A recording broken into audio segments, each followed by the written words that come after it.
শুভ সকাল সবাইকে। সকালে ঘুম থেকে উঠি, ধোয়া ওঠা কড়া লিকারের একটা দুধ চা।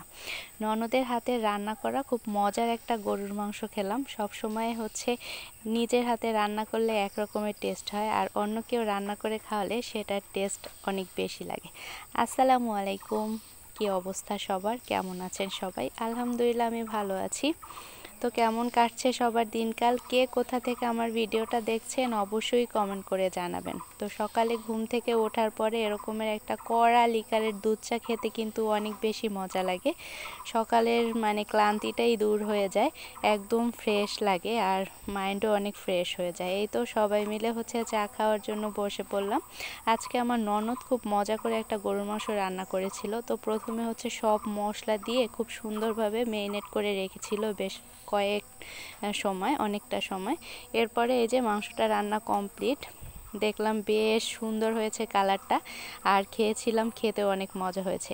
নিজের হাতের রান্নার একটা আলাদা স্বাদ, আর কেউ যদি আপনাকে রান্না করে খাওয়ায় সেটার স্বাদটা অনেক বেশি লাগে। আমার কাছে বেশ ভালো লাগে কেউ যদি আমাকে খাবার রান্না করে পাঠায় বা কেউ যদি খাবার রান্না করে দেয়, তাহলে আমার কাছে বেশ ভালো লাগে আর খেতে অনেক বেশি মজা লাগে। কারণ টেস্ট চেঞ্জ হয় না, এক একজনের রান্নার ধরন এক এক রকমের, প্রতিটা মানুষের হাতের খাবারের স্বাদ আলাদা আলাদা হয়।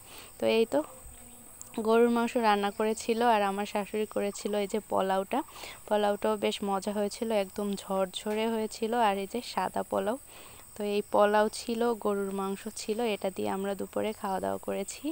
আর এটা কি বলেন তো, দেখি কি বোঝা যাচ্ছে? এটা মেরা পিঠাটা যে ছিল, সেই পিঠাটাকেই আবার পিস পিস করে কেটে পাস্তার মতো করে রান্না করা হয়েছিল। সবাই মিলে খেয়েছি, বেশ মজা লেগেছিল। এটা যে গরুর মাংস দিয়েও খাওয়া যায় যেই মেরা পিঠাটা, আবার আমরা নলি দিয়েও খেয়েছিলাম। এরপরে যেগুলো অবশিষ্ট থেকে গিয়েছিল সেগুলো এরকম পিস পিস করে পাস্তার মতো রান্না করেছে, নতুন একটা আইটেম, তাই না? এই যে বাঁশ নিয়ে আসছে আমার শাশুড়ি, খুব সুন্দরভাবে এগুলো কেটে নিয়ে আসছে। তারপর এগুলোকে ধুয়ে পরিষ্কার করে তারপর প্রসেসটা আজকে আপনাদের দেখাবো কিভাবে এটাকে প্রসেস করে। তো এই যে কেটে উপরের যে খোসা আবরণটা ওটাকে ফেলে দিয়েছে।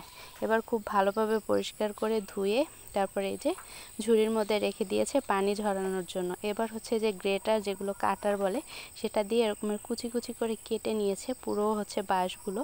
দেখে বোঝা যাচ্ছে এটা বাঁশ, কাউকে না বললে বুঝতেই পারবে না, তাই না?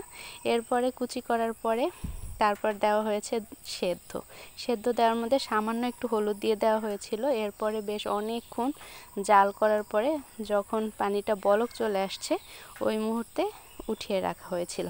এভাবেই রেখে দিয়ে তারপরে মাংস বা যা দিয়ে রান্না করা যায়। এই ছিল আজকের ব্লগ। Thanks for watching. আল্লাহ হাফেজ।